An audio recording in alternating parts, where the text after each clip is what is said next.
Hi, everyone, and welcome to another episode of the Event Hustlers Show. I am Liz King with Liz King Events. I'm very excited today to talk to an amazing guest, someone who I've had the opportunity to know over many years at this point and work together with Jennifer Clark with Emerge Events and Emerge Moms. Jennifer, thank you so much for joining today. Hi, I'm excited to be here. I love talking to Jennifer. She's just like an interesting person, always easy to talk to. And you are doing some very interesting things with your business and just your life in the past year and in the coming years. So I Yeah. thought you would be such a great guest for all of our listeners to learn from. How are you today? I am great. We survived the little tropical storm that came through and no big deal. It was just a lot of rain and it's a beautiful sunshiny day now. Wonderful. The rain has passed. Where are you, for those who don't know you? I'm in Mississippi. That is where I'm actually from. Born and raised, moved away several years, and then came back. This is my home, and I love it here. It's great. I recommend everybody come visit me here. I need to visit you soon. You should. In a while. So for those who do not know you, would you mind introducing yourself and talking a little bit about what you do professionally as well? Yes. About 8 years ago, I started a business called Emerge Events, and it was kind of organically grown. I didn't intend to start an event planning business. It wasn't like a 5-year, 10-year plan or anything like that. Was doing some other things, and I was talking to a mentor one day, and she said, maybe she'll watch this.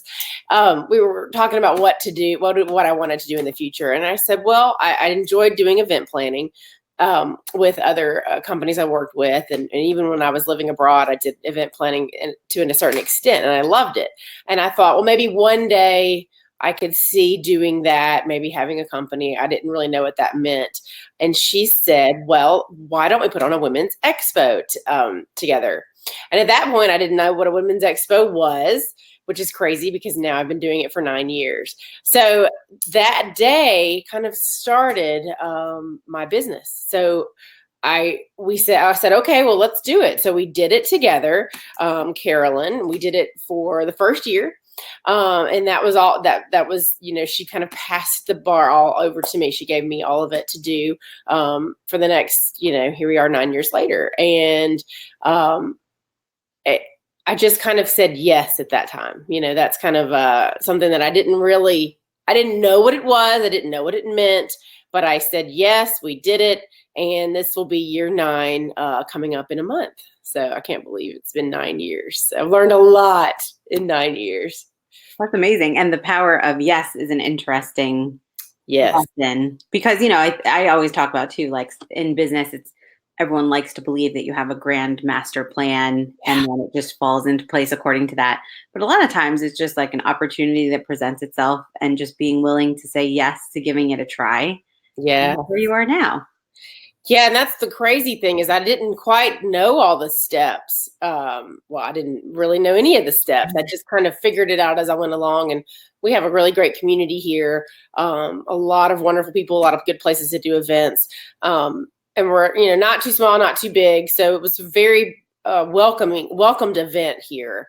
And I just love my exhibitors to this day. I mean, I just love getting with them. I sent them an email this morning. We have a meeting next week. We all get together for breakfast, and it's just a very good small community here. And I love this event. So that was what started it. But when we came up with the event, I didn't want to just say, Jennifer Clark's doing this event. I was like, well, I need a business name and all this stuff. But how do I do that?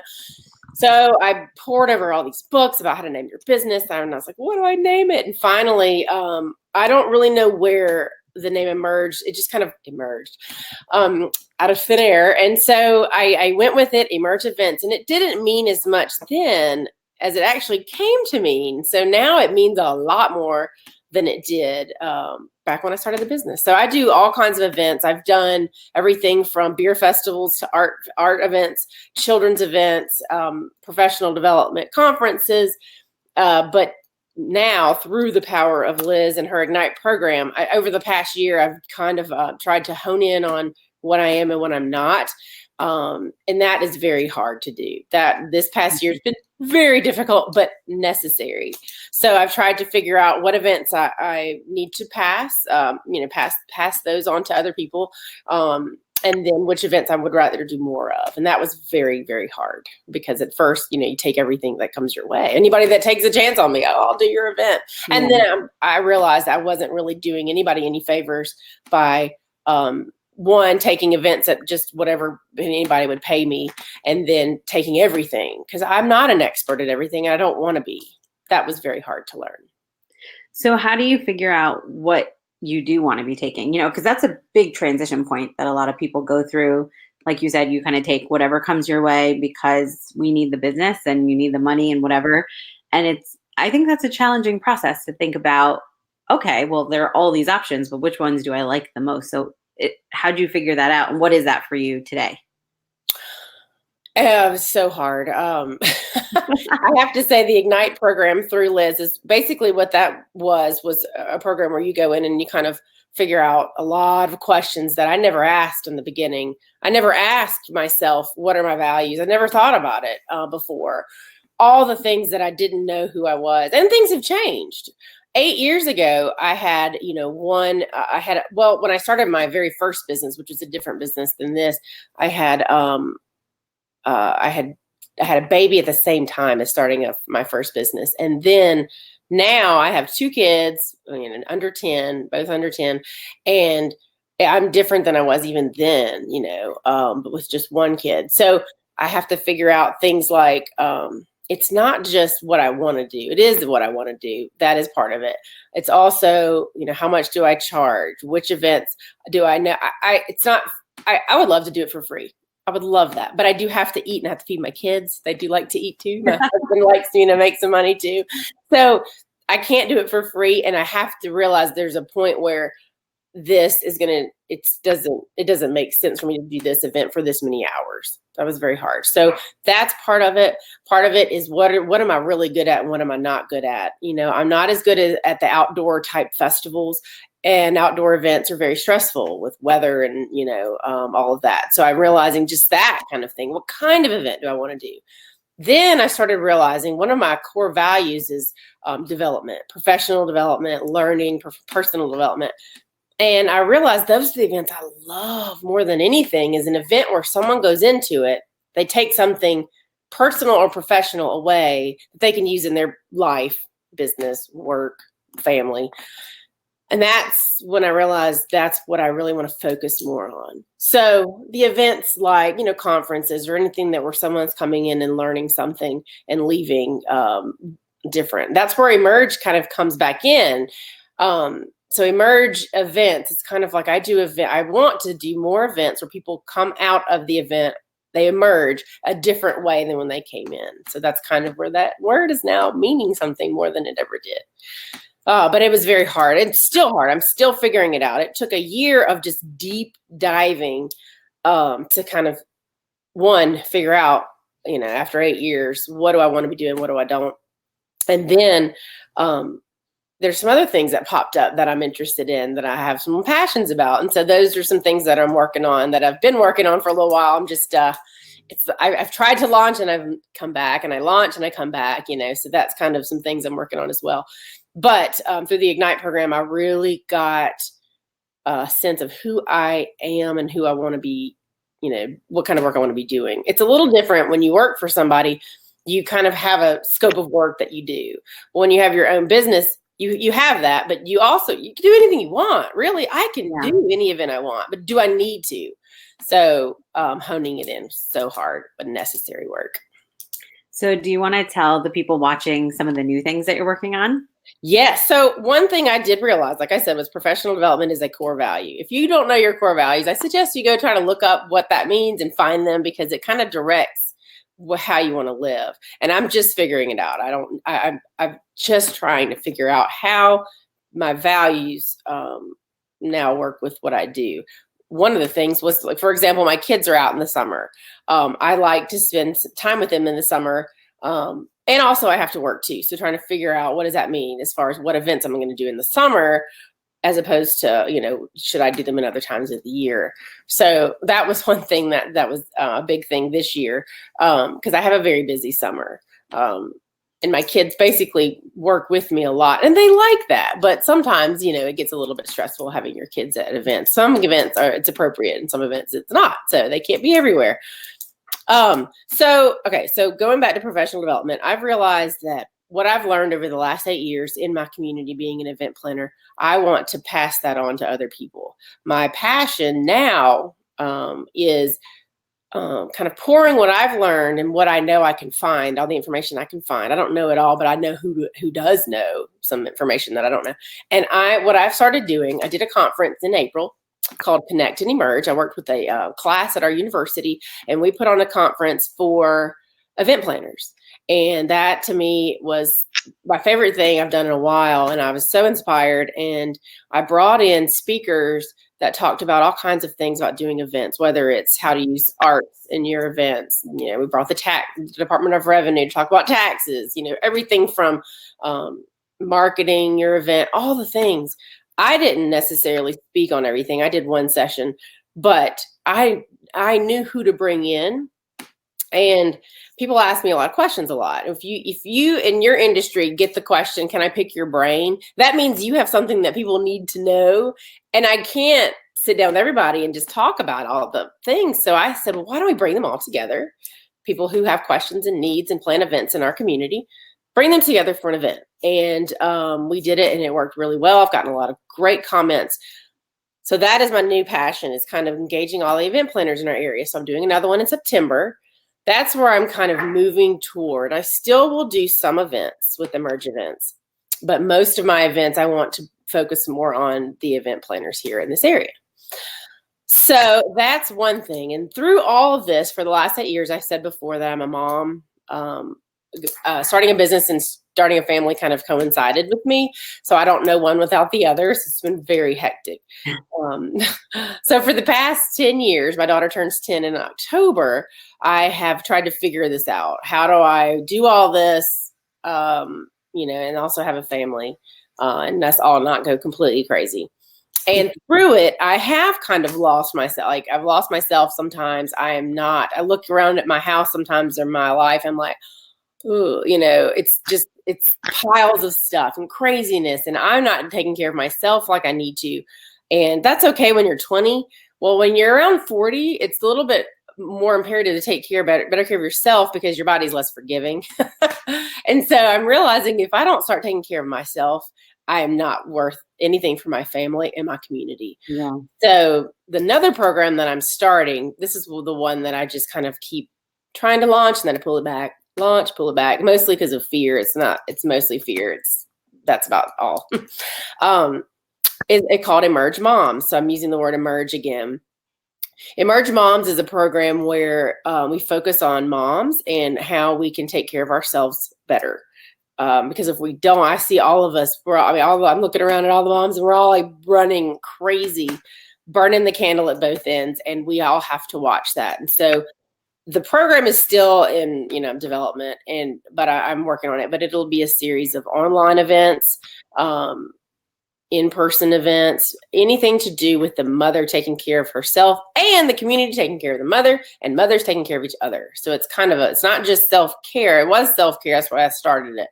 But it actually is more than that. It's more of let's all come together and kind of change how we see like this badge of busyness for mothers. Oh, you just had a baby and you're at the gym. You just had a baby yesterday. Yay, you. Instead say, oh, take care of yourself. Go rest.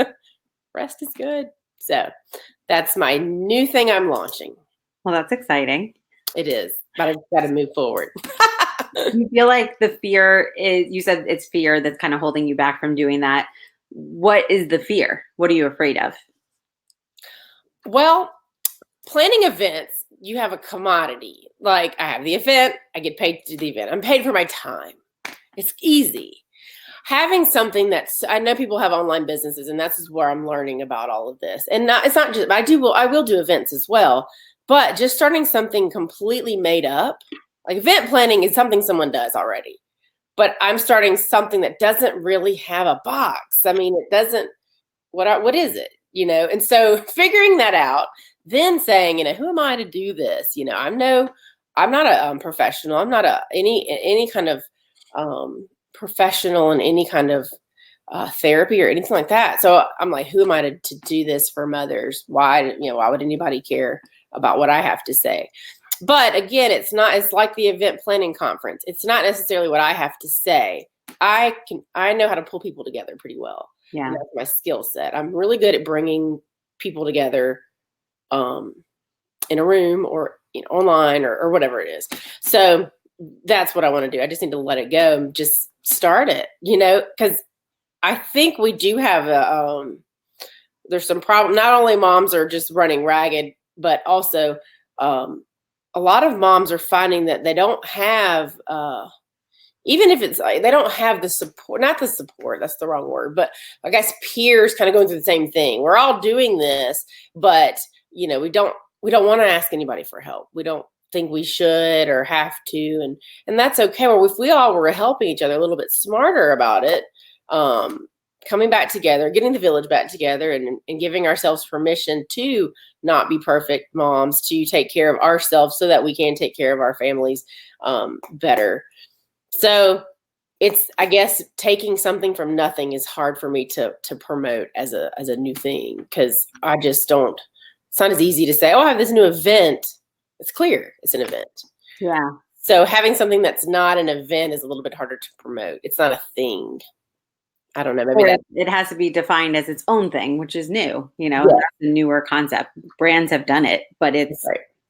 It's something that's less tangible, which in many ways is good, because with events we're trading 1 hour for a certain number of dollars. Right.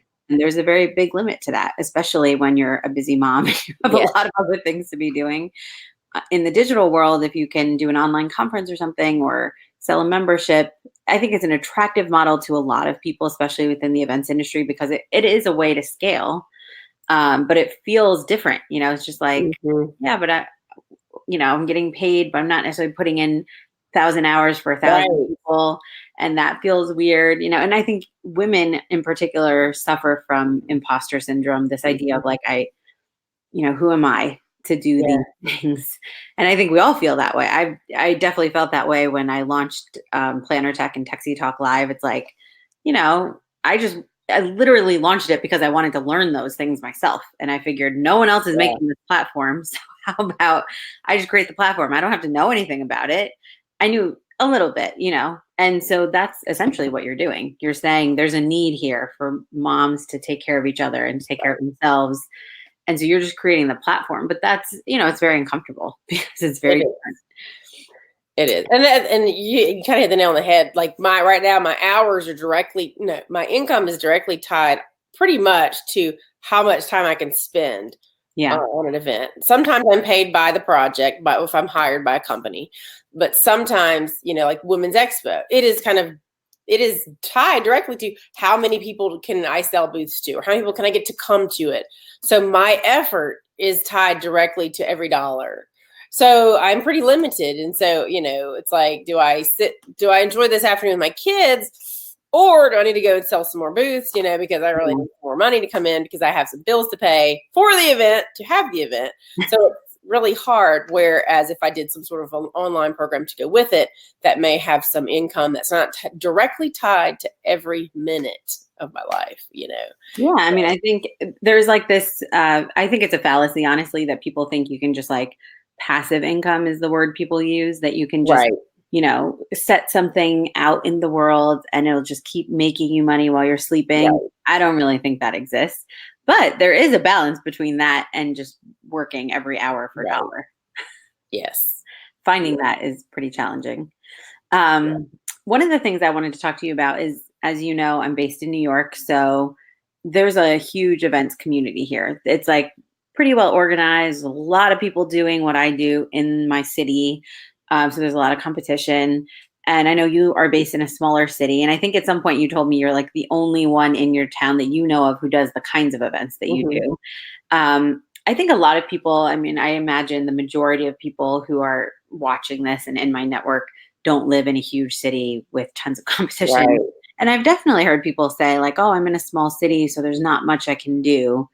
in the events industry. There's not much networking, but you've done something different, which is you've basically created those things again that didn't exist. You've started to pull the event community together. How has that worked for you in a smaller community? And what does that do for your business that you're the one doing it? Because it can be done in any city. It doesn't have to have a ton of competitors. So how does that work for you in your town? It may even be easier. I don't have, no one does what I do exactly. We have wedding planners. We have some independent planners that may do with caterers and people that come in and do decorations and do little receptions or even bigger events. But I'm the only one that I know of that does, everything from, you can hire me to do a beer festival. Well, you could. I love the beer fest, but that was an event I did let off my plate because I like to just go to it now. Or I can do a conference. I've done everything from, small things to big things. But most people here in our area are either they just happen to have this one event that they do on the side, or they do an event with their business. The event planners here are more, they work for a company. A lot of your marketing, PR people, those are the event planners here, not necessarily independent companies.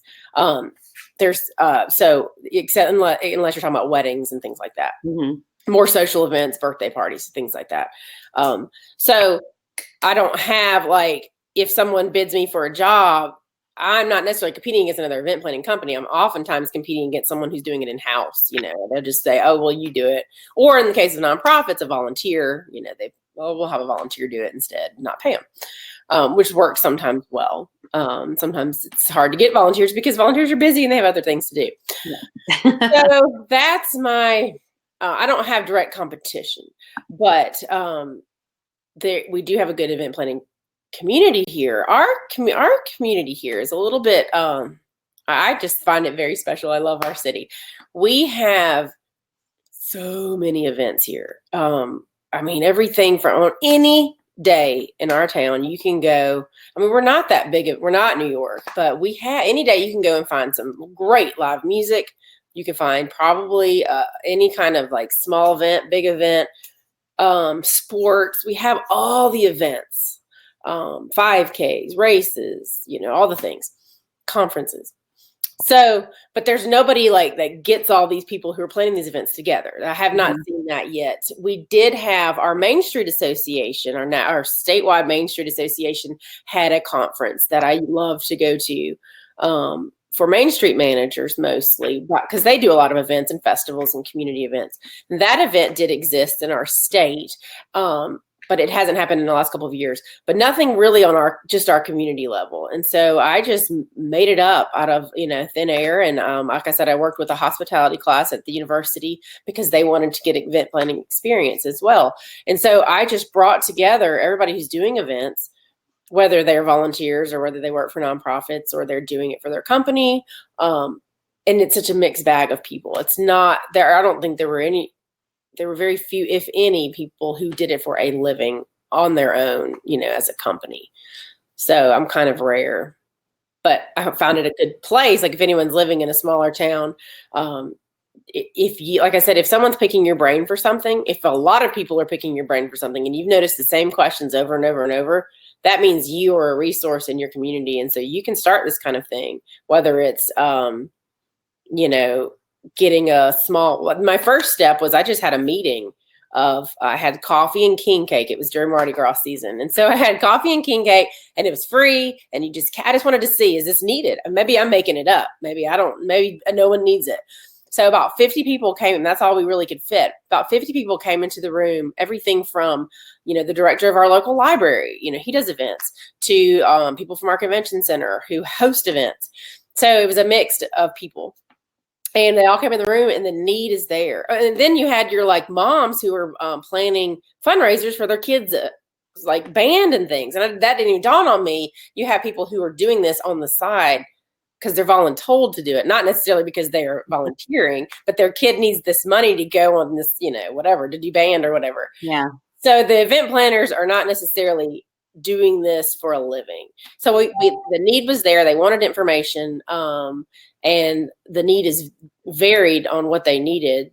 But the information we had at the conference was everything from, we had the city come in and talk about all the safety regulations, all the things they provide if you're doing events, really good information. And then we had someone talk about marketing your event, which is important for any event, unless you're talking about weddings, of course.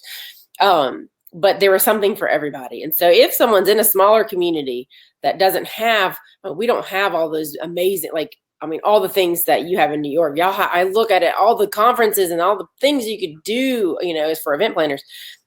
You can make them on your own in a smaller way, and bring in your local artist. I had a local artist who was amazing.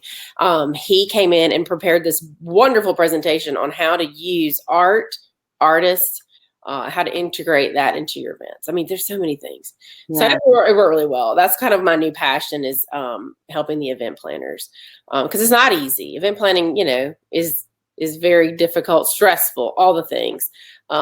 It's such a time-sensitive industry. I mean, it doesn't seem like it should be so stressful, but it is, because it happens and it's over and that's it. That's all you have. You have one chance. Yeah. And so I just love having a tribe now of people, and we all get to. I want to do this all the time now. That's all I want to do, is just get everybody together. Let's talk about event planning all the time. And it's a resource for you. It's great for your thought leadership, because you're at the helm of it. So people look to you then for answers and feedback, and it's a revenue generator, right? You're going to be able to sell sponsorships, and so that's really right. Yeah. And that makes sense to me. I mean, like I said, I would love to do everything for free, but I don't think my family would appreciate that very much. So, but this way, it's not like anybody is having to pay a lot of money. It was a very inexpensive conference. We have sponsorships where they're actually getting something out of it too, because they're getting to promote either their venue or whatever the case may be.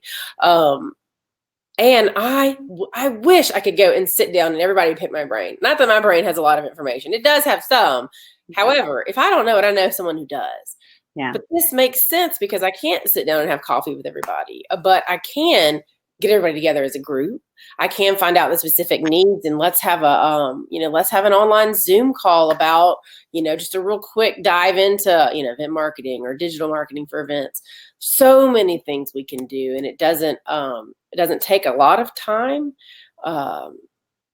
but it can be very helpful for the community, and also lets me work with all the event planners in a way that I can't on my own, like single, by myself. It occurs to me as you're talking, and I feel like this is turning into like our regular Ignite calls. But it occurs to me while we're talking that basically what you've done with the Connect and Emerge conference is what you're talking about, basically being your fear of launching Emerge Moms, which is that you're taking a concept that instead of doing something one-on-one, which is typically how you've done it, you're moving it one to many. Yeah. The difference is with Emerge, it's a little more comfortable for you because it's an event. So you feel like that's a comfortable thing to sell. But online, it's the same concept. It's like, I don't have the resources to help every mom take care of herself. I don't know all the answers. You're figuring it out as you do it.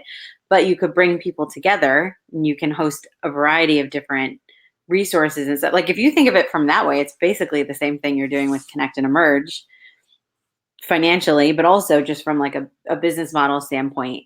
And it doesn't require you to be the expert or to have necessarily like a product to sell. You're like a therapist, Liz. You like figure it out. It's just when you're talking about it, I'm like, oh, it's the same thing. It is. One is an event and one is online. Yep. But the same thing, meaning concept, but not necessarily just as comfortable. Yeah. It's not as comfortable to do it because it's different. Yep. I want to talk a little bit more. We're almost out of time, which is crazy. I want to talk a little bit more about Emerge Moms. I think there's a lot of overlap personally between, as you know, I'm not a mom officially yet. But, well, we're getting there. But between moms and entrepreneurs and independent event professionals, that concept that you just have a ton to balance. There's this expectation that like you just know what you're doing. I think a lot of moms and entrepreneurs both feel afraid to admit that I'm just figuring it out and I actually don't have a grand plan. And I think you mentioned like moms have a hard time asking for help. I think that's because there's almost this expectation that what it is to be a good mom is you just are perfect and your kids are perfectly behaved and everything is managed at your house, and that makes you a good mom. And most people are not that, so they just pretend to be like that. And then they're nervous to say, like, I'm not sure. And I think entrepreneurs are the same way. Yeah. They're expected, like, oh, you have this great successful business, Right. like you have no clue that I am just figuring it out. Right. It looks great online. So what advice do you have for people who are feeling this pull between like what they think they're supposed to be and where the reality is, what they really are experiencing every day, to find like some resources that help them manage it all and be okay with not being okay? Wow, that's a really good question. Um, it's kind of like entrepreneurship and motherhood is very similar, especially for me because I'm not I didn't have a business degree or anything like that. I majored in anthropology as a at the undergrad degree. So um, the the the thing about motherhood and entrepreneur for me, I didn't know anything about either one of them. I didn't know. I mean, yeah, you can read all the books you want, and which I suggest. I'm a big reader. I read all kinds of things, both motherhood and being a business owner. But you're not ever really truly prepared. And you do figure it out as you go along, and you make mistakes. And then that's what I'm trying to tell my kids all the time. Like you make a mistake, you're going to make the mistakes. It's not the mistake that's the problem. It's how do you get over that? How do you move forward? What's the thing? Resiliency is another thing for mothers that if you can't move past something that maybe you did wrong, you have to figure out how to do that. So I find my background as an anthropologist, I feel like it's like coming in big time. Like I want to like go back to school and learn about motherhood and in different countries. I mean, I'm like crazy. I'm getting like this drive to like find out about how they're doing in other countries. Well, and then or how they did it 200 years ago here or whatever. Motherhood has evolved, and it's getting to where almost like you feel like this pressure, especially social media. It's all out there. You're supposed to be, you've got to have the you have to be busy. You have to be busy. You have to have all the things right, and it's getting to be more cool or whatever to show your craziness and to show that we don't have it together, because we don't. But I think that one thing that is missing is the way mothers are helping each other, like reach out to a friend and say, you know what, like miscarriage, for example, when you go through something like that, that's so bad, it's like you hesitant to reach out to somebody because you don't know, like, if someone just went through that, yes, you went through it too, or whatever. It is good to go to someone and say, I had this. Whenever I went through that myself, when someone sent me a message and said, just letting you know, I went through it. I'm just thinking about you. That's all I needed. It's not, we need each other. Whether we're, 1,000, 2,000 miles away from each other, or whether there's someone, down the street or your best friend from high school, if you are doing something together, whether you have a kid the same age, whether you went through something the same, if we could all reach out to each other and just hold our hands virtually or whatever, and it's not as easy, or like your friend that you were friends with 10 years ago that you just can't seem to get in the same room with, just send a message and say, I'm thinking about you. That's all it is. We all need to take care of each other in the small ways. If you do have some friends, just say, look, let me take your kids for a night. You go out with your husband or go out and have fun on your own, and then you take, we'll alternate kids. We're trying to think we have to have it all together by ourselves. And, I wouldn't be able to do anything without I have parents in town, in-laws, aunts. I have family everywhere here that I rely on heavily to help me with my family. And I don't know what I would do without that. So I feel like we're all trying to do it by ourselves. Yeah. Sheila's watching. She says, finding her tribe of local moms on Facebook changed her mother experience tremendously from first child to second. I think that community piece is so important for motherhood, for entrepreneurship, Yeah. Anything really, where it's something that you live and breathe and you struggle with. You're not the only one. And that's a really important message, I think, for anyone who's watching. And it's such a great opportunity for you to create communities around these areas where you see there to be a need. Yeah. Because whether it's your event planner conference where other people who think they're in this industry all by themselves learning it and kind of piece things together, they realize, oh, if I work with other people who have information I don't have, we can be better. Or it's the mom side of things, finding people who can support you. And I thought it was really interesting. I joined this mom group about safe sleeping habits, which is a whole scary thing to learn about. And they actually have like an accountability thread that starts, I think, at 2 o'clock in the morning or something. So if you're up and you're trying to like stay awake nursing your child, or, like the moments when people would typically fall into bad sleeping habits, there's like chats that you can just join because at least it keeps you like awake.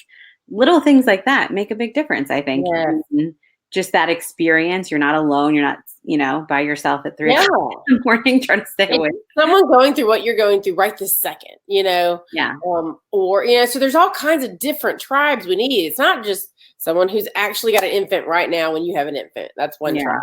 It's also the elders. We don't even think about, it's almost like the value of grandparents and great-grandparents is not as important because they didn't have technology back then. Yes, the world is different, but we don't even listen to, our, the stories of like mothering, like what was it like for your mom to mother you, or your grandmother to mother your parents?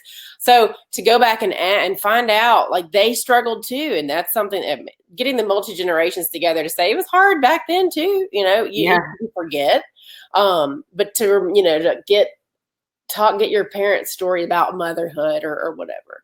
So it's finding the people who are either went through it, going through it, will go through it, just to kind of like that tribe is just, we don't have, it's kind of missing, and it's crazy because we're all connected. You can connect with anybody. Someone posted on Facebook, I think it was my friend Emily, somebody said this, and if I said that wrong, I don't know. She said, just like yesterday, is there a Tinder for mothers, for mother friends, mom friends? I was like, that is so smart.